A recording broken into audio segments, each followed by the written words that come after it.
Hello students, so today we shall be continuing with the same chapter of standard 10 science 1, that is effects of electric current. Okay, in the previous lecture we studied कि electricity के क्या क्या effects होते हैं, जैसे कि electricity की वजह से हीट प्रोड्यूस होता है, इलेक्ट्रिसिटी की वजह से क्या होता है, मैग्नेटिज्म भी प्रोड्यूस होता है. ठीक है, so still we were on the magnetism वाला पार्ट. ठीक है, नाउ वी विल अंडरस्टैंड कि जैसे कि नॉर्मल अगर मैग्नेट रखा है तो क्या होगा, उसका डायरेक्शन चेंज हो जाएगा अगर इलेक्ट्रिसिटी पास कर रहे हैं हम लोग. ठीक है, so it will change it direction as the current will pass. अगर करंट ऐसे मूव कर रहा है तो उसका डायरेक्शन चेंज होगा, अगर ऐसे मूव कर रहा है तो उसका डायरेक्शन अलग होगा. ठीक है, this we studied by using the right hand thumb rule. ठीक है, तो राइट हैंड में हम लोग कोई भी कंडक्टर पकड़ेंगे जिसमें करंट ऐसे फ्लो हो रहा है तो मैग्नेटिक फील्ड ऐसे आएगी, अगर करंट ऐसे फ्लो कर रहा है तो मैग्नेटिक फील्ड ऐसे आएगी. ठीक है, this we understood in the last lecture. Now we shall understand the magnetic field produced in a solenoid due to current. ठीक है, मैग्नेटिक फील्ड कैसे प्रोड्यूस होती है सोलेनॉइड में, करंट की वजह से. Now what is a solenoid? Solenoid एक सब्सटेंस होता है जो कॉपर वायर से बनता है. ठीक है, कॉपर वायर को हम लोग क्या करते हैं, ऐसे पूरा ट्विस्ट करते जाते हैं. ठीक है, तो ये क्या बन जाता है, सोलेनॉइड बन जाता है. क्या बन जाता है, सोलेनॉइड. ठीक है, सो इसके अंदर अगर हम लोग करंट पास करेंगे तो मैग्नेटिक फील्ड कैसे प्रोड्यूस होगी, that we are going to study. Okay,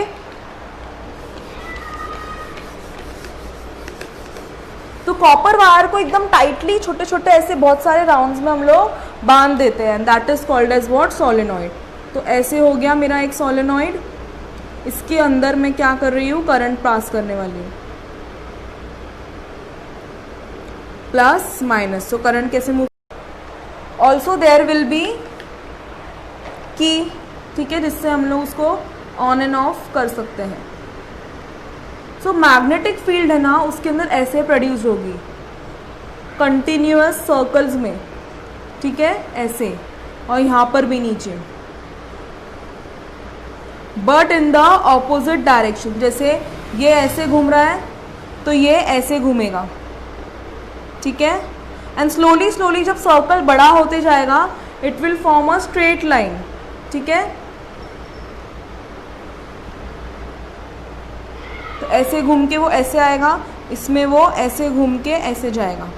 ठीक है, तो जैसे जैसे मैग्नेटिक फील्ड और दूर होते जाएगी वो एक स्ट्रेट लाइन फॉर्म करने लगेगा. ठीक है, तो as soon as I produced current in this solenoid the magnetic field is going to produce in this way in circular shapes. ठीक है, नीचे भी और ऊपर भी.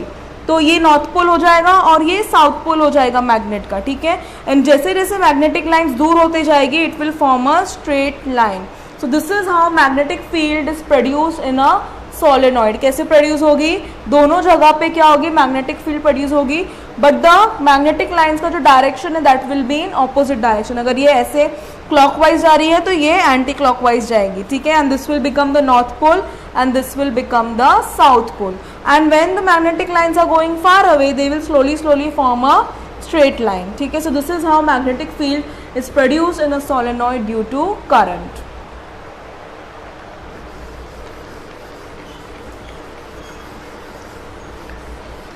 Now further we are going to study about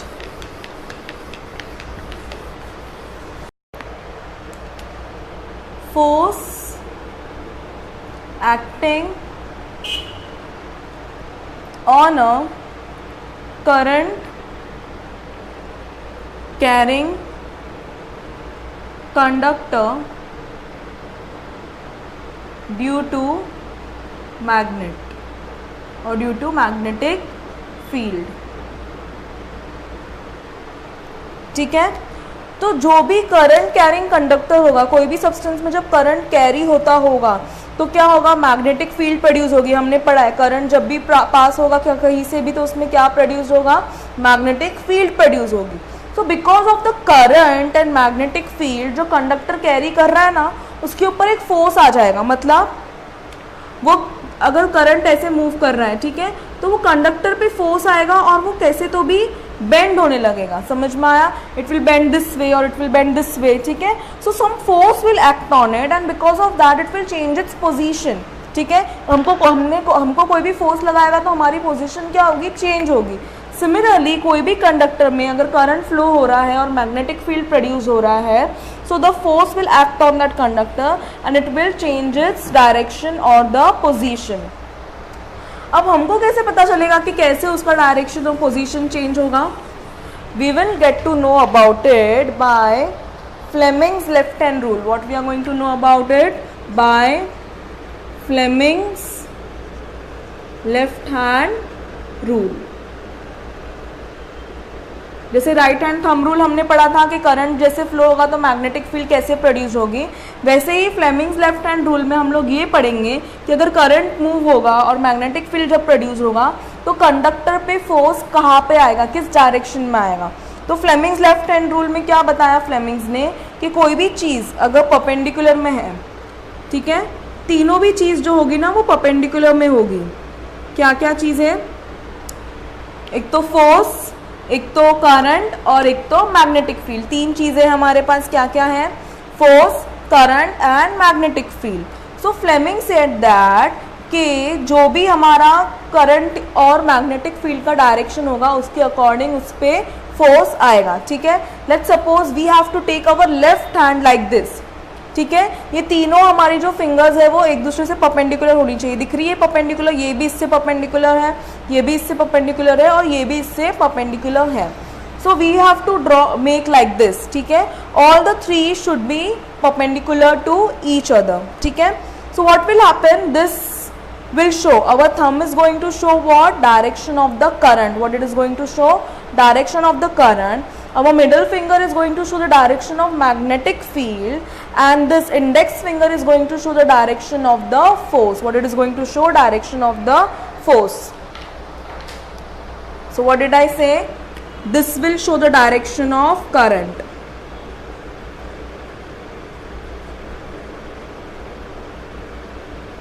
This will show the direction of magnetic field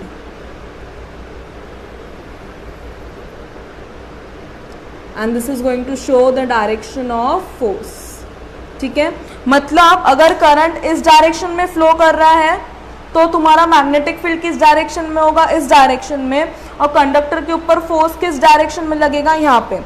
तो current किस direction में फ्लो कर रहा है वो तो मुझे पता ही होगा, तो समझो मैंने फ्लेमिंग्स लेफ्ट हैंड रूल लिया। अगर मेरा करंट यहाँ से फ्लो कर रहा है तो मैं अपना डायरेक्शन ऐसे कर दूंगी हाथ का, तो मुझे मालूम पड़ जाएगा ठीक है करंट तो मेरा ऐसे फ्लो कर रहा है, तो मेरी मैग्नेटिक फील्ड किधर होगी? इस तरफ होगी। और मेरे कंडक्टर पे फोर्स कैसे एक्ट करेगा? इस तरफ एक्ट करेगा, ठीक है? तो this is my index finger, this is my middle finger and this is going to be my thumb. Okay, so Flemings क्या बोल रहे हैं कि ऐसे हम लोग को हाथ रखना है अपना perpendicular to each other.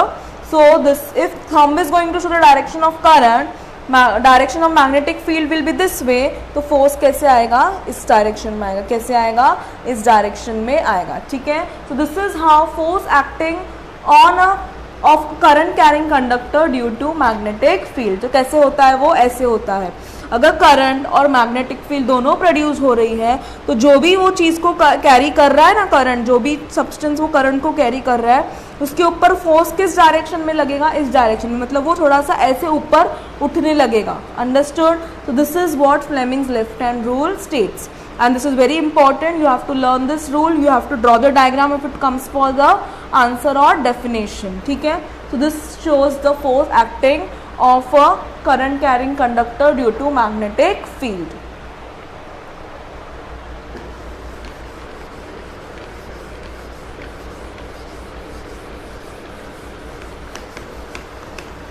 So we understood कि करंट मैग्नेटिक फील्ड कैसे एक्ट करती है और किसी भी चीज़ पे हम लोग फोर्स लगा सकते हैं because of using current and magnetic field. Okay, so यही फिनोमेना यूज़ करके, ठीक है, हम लोग एक एप्लीकेशन बनाते हैं और वो क्या होता है, इलेक्ट्रिक मोटर। क्या होता है, electric motor. What is this electric motor? Electric motor is जहाँ पर इलेक्ट्रिकल एनर्जी को हम लोग मैकेनिकल एनर्जी में कन्वर्ट करते हैं। किस में कन्वर्ट करते हैं? मैकेनिकल एनर्जी, ठीक है, and that is called as what, electric motor. ठीक है, electrical energy we are going to convert into mechanical energy. Mechanical energy मतलब कुछ भी चीज़ को चलाना, गोल गोल या सीधा जैसे भी चलाना होता है उसको बोलते हैं मैकेनिकल एनर्जी। जैसे कि हम लोग ह्यूमन बीइंग, हम लोग घूमते हैं, हम लोग चलते हैं, हम लोग कुछ भी चीज़ उठाते हैं। So which kind of energy we are doing a mechanical energy. तो इलेक्ट्रिकल एनर्जी से हम लोग किस एनर्जी में कन्वर्जन करेंगे? मैकेनिकल एनर्जी में कन्वर्ट करेंगे। और वो पर्टिकुलर डिवाइस जो ऐसा करता है उसको हम लोग बोलते हैं इलेक्ट्रिक मोटर। क्या बोलते हैं उसको? Electric motor. And this is the diagram of electric motor. ठीक है, we are going to understand each and everything about it. And this electric motor is found, पानी जो हम लोग बिल्डिंग्स में या घर में हम लोग भरते हैं तो सबके पास इलेक्ट्रिक मोटर होती है, सबने देखा होगा। ठीक है, and that is same as this. ठीक है, उसमें क्या करते हैं हम लोग, इलेक्ट्रिसिटी प्रोड्यूस करते हैं और वो मोटर ऐसे गोल गोल घूमती है एंड वो पानी को क्या करती है, ऊपर या नीचे जो भेजने का काम है वो करती है। ठीक है, तो this is very very important. जो भी इंजीनियरिंग करते हैं हम लोग, मैकेनिकल, इलेक्ट्रिकल, उसमें ये सबसे इंपॉर्टेंट चीज़ होता है, सबसे इंपॉर्टेंट डिवाइस होता है। ठीक है, and this device is used in many purposes. उसके बहुत सारे पर्पस होते हैं एंड वो बहुत ईजी भी होता है यूज़ करने के लिए। ठीक है, you just need to provide what, electricity to it and you are going to get a wonderful device which can do all the works. Now how it is made? See, we are going to take two magnets. ठीक है, या तो एक horse shoe magnet लेंगे and north और south pole में रखेंगे। ठीक है, नॉर्थ और साउथ पोल के बीच में हम लोग एक कॉपर वायर रखेंगे ABCD। ठीक है, एक पतला सा कॉपर वायर इस शेप में हम लोग बना के उसको यहाँ पे रख देंगे। एंड एक एक्सिल मतलब एक ऐसे जो लंबा सा डंडा सिलेंड्रिकल शेप में होता है जो घूमता है, उसको बोलते हैं एक्सिल। ठीक है, और वो कॉपर वायर को क्या करेंगे, ये एक्सिल से अटैच कर देंगे स्प्लिट रिंग से। स्प्लिट रिंग्स मतलब वो पूरा इकट्ठा रिंग नहीं होता है, वो ऐसे आधे पार्ट में डिवाइड होता है, इसलिए उसको क्या बोलते हैं, स्प्लिट रिंग्स। किसी भी चीज़ में हम लोग जब ऐसे अटकाते हैं कोई भी चीज़ को तो उसको रिंग बोलते हैं। ठीक है, वो फुल रहती है, it will not have any gaps. But split rings में क्या होता है, बीच में गैप होता है उनके। ठीक है, that's what is called as split rings. मतलब ये पूरे एक्सियल को टोटली कवर नहीं करने वाली है, ऐसे कवर करने वाली है सिर्फ। ठीक है, that there will be some gap, because of that it can rotate very smoothly. So क्या देखा हमने, पहले तो मैग्नेट होना चाहिए नॉर्थ पोल और साउथ पोल में, देन एक कॉपर वायर होना चाहिए ऐसे शेप में जो नॉर्थ और साउथ पोल के बीच में हो। फिर हम लोग क्या करते हैं, एक्सियल से वो कॉपर वायर को अटैच कर देते हैं और उसको एक इलेक्ट्रिक करंट कैरी करने वाले कंडक्टर से भी हम लोग उसको क्या कर देते हैं, अटैच कर देते हैं। तो करंट कैसे फ्लो होगा, ऐसे फ्लो होगा। ठीक है, पॉजिटिव से नेगेटिव। ठीक है, so current is going to flow like this in the conductor. And हम लोग ने मैग्नेटिक फील्ड भी अप्लाई कर दी, हमने करंट भी अप्लाई किया, हमने मैग्नेटिक फील्ड भी अप्लाई करी, तो कंडक्टर के ऊपर क्या आएगा, फोर्स आएगा। So what I am going to do, हम लोग ने पूरा सेटअप कर दिया। क्या किया, मैग्नेट के बीच में ये कॉपर वायर को रखा, कॉपर वायर को एक्सियल से अटैच किया by split rings. And also ये जो कनेक्शन है ना कॉपर वायर और कंडक्टर के बीच, वो किसकी वजह से आता है, कार्बन ब्रशेस ENF की वजह से। तो connection is made between the copper wire and the current carrying conductor by using carbon brushes ENF. Then I will start the switch and I will start passing the current in it. So what will happen, current will flow like this. ठीक है, but क्या होगा, magnetic field और current की वजह से ये जो वायर है वो ऐसे घूमने लगेगा। क्या करने लगेगा, घूमने लगेगा। So after a half rotation, ठीक है, जैसे ही करंट AB के अंदर जाएगा ये क्या हो जाएगा, ऐसे घूम जाएगा। ठीक है, घूमने की वजह से क्या होगा, DC नीचे आ जाएगा और AB ऊपर आ जाएगा। ठीक है, ये 3D शेप में इमेजिन करो। अगर मैग्नेट ऐसे रखे हैं तो मेरा कॉपर वायर ऐसे होगा। ठीक है, परपेंडिकुलर होगा उससे। If my magnets are kept like this, my copper wire will be in this shape. ठीक है, so it will rotate like this. जैसे ही करंट कॉपर वायर में आया, suppose this is AB and this is CD, so what will happen, as soon as the AB will get current, it will rotate like this. तो DC आ गया AB की जगह पे, AB चले गया DC की जगह पे। अब जो करंट फ्लो हो रहा है वो डीसी में फ्लो हो रहा है और एबी से पास होगा, ठीक है. It will reverse the direction. Understand this very clearly. क्या होगा, पहले करंट पास किया हमने एबी से, ठीक है. फिर क्या हुआ, because of magnetic field and current conductor पे फोर्स आया और वो ऐसे घूम जाएगा. घूमने की वजह से क्या होगा, डीसी यहाँ पे आ जाएगा, एबी यहाँ पे आ जाएगा.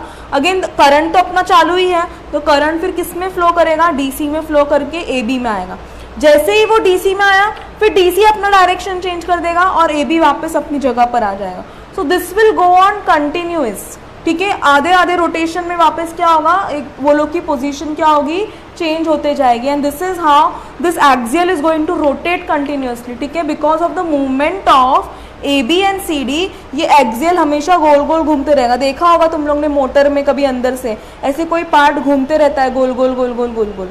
सो वो कैसे घूमेगा, बिकॉज ऑफ करंट जो हम लोग उसमें पास कर रहे हैं और मैग्नेटिक फील्ड उसके ऊपर प्रेशर दे रहा है, उस पर फोर्स दे रहा है. उसकी वजह से क्या हो रहा है, वो कॉपर वायर ऐसे घूम रहा है, ऐसे घूम रहा है, ऐसे घूम रहा है, ऐसे घूम रहा है. और जो एक्सियल उस पर अटैच्ड है वो कंटिन्यूअसली एक ही डायरेक्शन में मूव करते जाएगा because of the movement of AB and CD. Okay, so this is how electric motor works. और ये एक्सियल की मदद से क्या होता है, जो भी हमको काम करना है वो एक्सियल पे हम लोग अटैच कर देंगे and we can use this as an electric motor. So what happens कि करंट और मैग्नेटिक फील्ड की वजह से कॉपर वायर जो कंडक्टर था उस पर फोर्स आता है और वो ऐसे आधे आधे में रोटेट करने लगता है. एंड रोटेशन की वजह से क्या होता है, ये एक्सियल पूरा गोल गोल घूमता है. And because of that whatever work we need we can do by using this rotation of axial. So this is how electric motor works. Firstly इसका डेफिनेशन क्या है, a device which converts electrical energy into mechanical energy. ये हो गया इसका principal. Now क्या आ जाएगा इसके अंदर, क्या क्या रिक्वायरमेंट्स है. एक तो मैग्नेट रिक्वायर्ड है जिसमें नॉर्थ पोल और साउथ पोल होना चाहिए. फिर उसके बीच में हम लोग क्या रखेंगे, कॉपर वायर को रखेंगे. कॉपर वायर को हम लोग स्प्लिट रिंग्स और कार्बन ब्रशेस से अटैच कर देंगे करंट कैरिंग कंडक्टर से, ठीक है. और एक्सियल भी रहेगा. and we will pass the current and the rotation of AB and CD will go on reversing, and because of that this axial will move in one direction and thus the mechanical energy is produced in the axial by using what, electrical energy. So very simple, इसमें कोई ज़्यादा difficulty है नहीं. Exam में पूछ सकते हैं labelling of the diagram, principle, working and construction, ठीक है. So length, full length answer भी आ सकता है या just the one line answers, जैसे कि what is the use of split rings, what is the use of magnetic field, what is the principle of electric motor, where it can be used. Okay, so these simple questions can also be asked, and also it can ask the full length question जैसे कि principle बताओ, construction बताओ और उसका working define करो. तो हमको यही बताना है कि ये सारी चीज़ें होती हैं. करंट ऐसे पास होगा तो AB रोटेट हो जाएगा, AB रोटेट होगा, CD उसकी प्लेस पे आ जाएगा, फिर CD में जैसे करंट पास होगा फिर से दोनों का रोटेशन चालू हो जाएगा, ठीक है. So this is how electric motor works. और क्या होता है, इलेक्ट्रिकल एनर्जी कौन से एनर्जी में कन्वर्ट हो जाती है, मैकेनिकल एनर्जी में. So this was the principle of force acting on a conductor due to current and magnetic field. इस वजह से, ये लॉ की वजह से या फिनोमेना की वजह से हमने क्या निकाला, इलेक्ट्रिक मोटर एक डिवाइस निकाला जो इलेक्ट्रिसिटी को मैकेनिकल एनर्जी में कन्वर्ट कर देता है, ठीक है. So very very important, that is electric motor. So in next lecture we will study about the Faraday's law and Fleming's right hand rule. आज हमने क्या पढ़ा था, Fleming's left hand rule. In the next lecture we will study about Fleming's right hand rule, Faraday's law, what is electromagnetic induction, galvanometer, and also we will study about electric generator. आज हमने क्या पढ़ा, electric motor. Next time we will study about electric generator, ठीक है, उसका working, उसका construction and principle of it, ठीक है.